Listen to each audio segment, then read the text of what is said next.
गांधी ने भूख हड़ताल की थी पार्टीशन के वक्त, जब मुसलमानों को काटा जा रहा था फसादात में।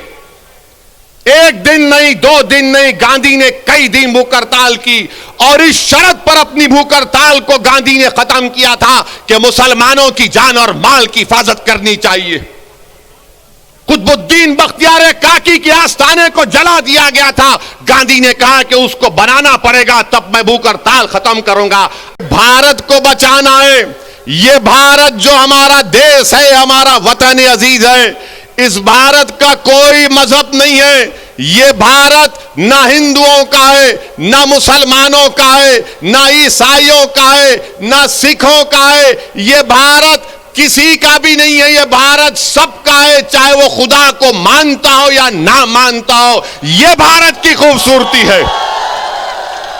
बीजेपी इसको सिर्फ एक मजहब से जोड़कर ये बताना चाहती है कि ये मुल्क सिर्फ एक मजहब का है या एक आरएसएस की आइडियोलॉजी के मानने वालों का है। आरएसएस वालों, तुम क्या एक मिसाल पेश कर सकते हो कि मुल्क की जंग आजादी में तुम्हारे कौन से लोगों ने अंग्रेजों के खिलाफ आजादी में हिस्सा लिया? क्या तुम्हारे किसी एक लीडर का तुम नाम बता दो। अरे तुम तो अंग्रेजों से मिले हुए थे। तुम्हारे उस वक्त के सर संचालक ने कहा था, तुम्हारे उस वक्त के सर संचालक ने कहा था कि आजादी की लड़ाई में हिस्सा मत लो। नाम लो मैं उनका। मेरे अजीज दोस्तों और बुजुर्गों, आज आरएसएस भारत के मुसलमानों को देशभक्ति सिखा रही है। जब जरूरत थी अंग्रेजों के खिलाफ लड़ने की तो आप तो खामोश बैठे हुए थे। जब जरूरत थी जेल को जाने की तो आप अपने घर में बैठे हुए थे। अरे हमने हर मैदान में इस मुल्क को अंग्रेजों की गुलामी से आजाद करवाया। नरेंद्र मोदी की जबान से आप कभी नहीं सुनेंगे कि आरएसएस ने इस मुल्क की आजादी के लिए अपना खून या पसीना बहाया।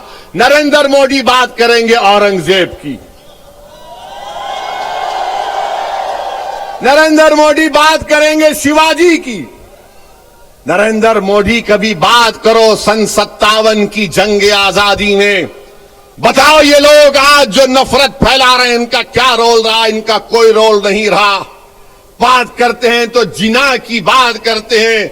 अरे इसी सरजमीन से हमने 2 नेशन थियरी को रिजेक्ट किया, मुस्तरद किया।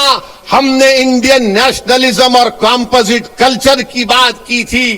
अगर आज हम यहां पर सहारनपुर में हैं, देवबंद में हैं, गंगों में हैं, तो वो जिना के पैगाम को ठुकराने की सबसे बड़ी जीती जागती मिसाल है। मगर इनको सिर्फ जिना याद आता है। तुमको अगर गांधी से मोहब्बत है तो भारत के मुसलमानों से ही मोहब्बत रखो, क्योंकि गांधी ने भूख हड़ताल की थी पार्टीशन के वक्त, जब मुसलमानों को काटा जा रहा था फसादात में। एक दिन नहीं, 2 दिन नहीं, गांधी ने कई दिन भूख हड़ताल की और इस शर्त पर अपनी भूख हड़ताल को गांधी ने खत्म किया था कि मुसलमानों की जान और माल की हिफाजत करनी चाहिए। कुतुबुद्दीन बख्तियार काकी के आस्थाने को जला दिया गया था। गांधी ने कहा कि उसको बनाना पड़ेगा, तब मैं भूख हड़ताल खत्म करूंगा। अरे गांधी से मोहब्बत है तो मुसलमानों से नफरत क्यों है? तुमको बताओ हमको। मेरे अजीज दोस्तों और बुजुर्गों, ये बात को आपके सामने इसलिए बयान कर रहा हूं ताकि ये जो रात अंधेरी है, मैं पिछले 5 साल से कह रहा हूं, मेरी तकारीर उठाकर देख लो कि अंधेरी रात लंबी रहने वाली है। ये अंधेरी रात लंबी रहने वाली है, याद रखो मेरी इस बात को। हां, इस अंधेरी रात में सेकुलर जहन रखने वाले हमारे हिंदू भाई आज भी हैं, जो इस अंधेरी रात में जुगनू की तरह चमक कर कुछ उम्मीद की शमा जलाए बैठे हैं। मगर याद रखो, ये अंधेरी रात है जो नफरत फैला रहे हैं।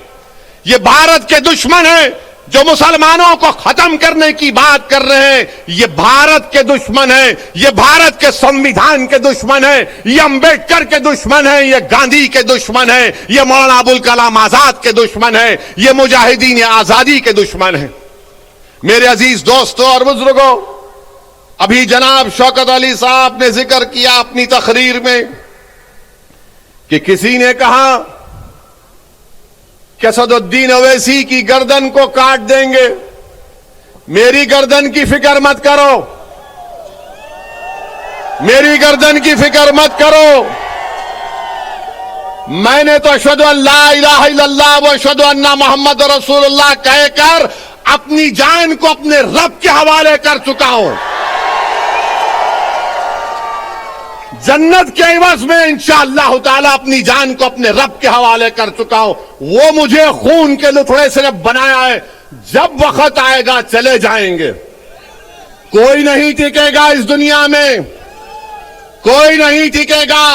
बड़े बड़े वजीर आजम आए, सबको जाना पड़ा। कितने प्रधानमंत्री आए, सबको जाना पड़ा। मैं भी जाऊंगा। तुम अपनी फिक्र करो, तुम अपनी फिक्र करो कि मेरी गर्दन काटेंगे। गर्दन काटने से क्या हक की आवाज दब जाएगी? क्या गर्दन काटने से सच्चाई छुप जाएगी? क्या गर्दन काटने से जालिम के खिलाफ आप लोग नहीं लड़ेंगे?